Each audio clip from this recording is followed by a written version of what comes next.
Moody. Thank you, Chairman. Mr. Sonderling, number one, go Gators.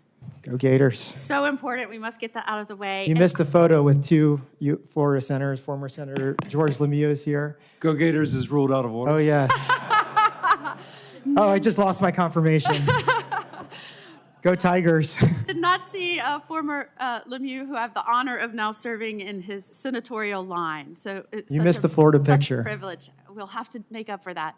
The first time we met was in the office when I got to interview for this important nomination. I was so impressed with you, not just because of your incredible educational pedigree, but your grasp of what this department does, what it is meant to do, what it is not meant to do, and the way that you have volunteered so selflessly when you could be doing so much in the private world, probably to your pecuniary benefit, but using your talents and your gifts of God to benefit this nation and this country that you love. It was very inspiring to me, and I just want you to know that.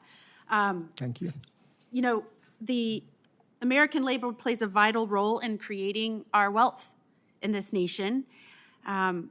It's with the department's founding that the federal government sought to balance the rights of the American laborer with the innovation and growth of American industry. And this was a noble goal that was set forth in our earliest days. And although we were not always perfect, it was through our efforts of a self-governing people and through our innovation that we came to create the freest and most dynamic economy in the world.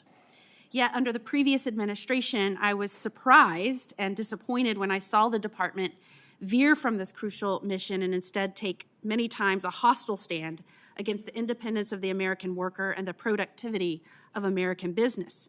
And rather than facilitate the collaboration and cooperation between Americans in all sectors, the administration seemed to divide American from American. And in pursuit of political and ideological ends, Biden appointed officials overzealously interpreted the law to the detriment of Americans and attacked states that deviated from their ideological line. We talked a lot about this during your interview. In Florida, we had federal funding threatened because our legislature, as representatives of the people of Florida, dared to pass a law that limited automatic dues withdrawals from paychecks and other common sense reforms. In response, I filed suit on behalf of Florida. And I believe the department can play a vital role in growing our economy and at the same time protecting the American worker while respecting the rights of the states to pass common sense laws. I think it is very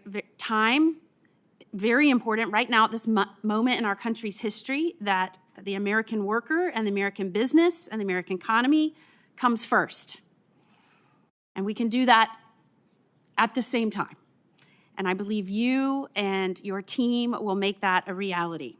But the Department of Labor must return to its core mission, and that is to help make this country productive again. And I just want to get from you, Mr. Sonderling, I know we talked about several things in our meeting, but when the Biden administration threatened to withhold federal funding after Florida enacted landmark legislation that enabled public workers to make their own decisions on whether to join a union and prohibited unions from withdrawing union dues directly from employees' paychecks without their consent, we had to bring litigation over that because $800 million was on the line to our state.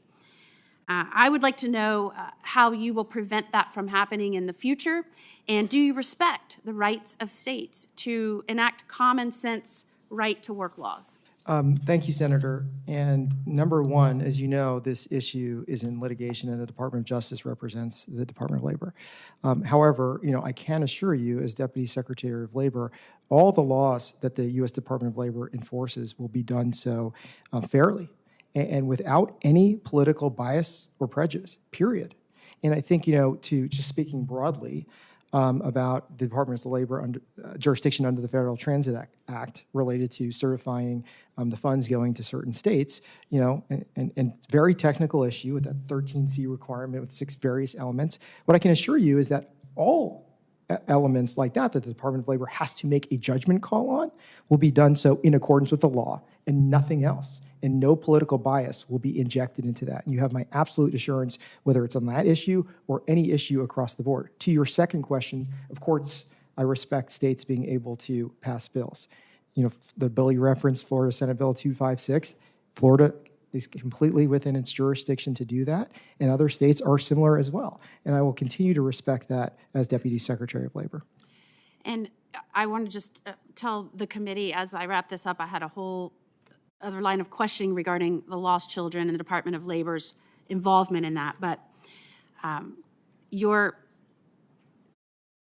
preparation and ability to handle not only my interviews, some very tough questions, you were on the spot, you knew everything, and had a great response to every question. I know you will serve incredibly well in this role. I have great confidence in you. No Florida bias there. None at all. Thank you, Senator. Thank you, Mr. Chairman.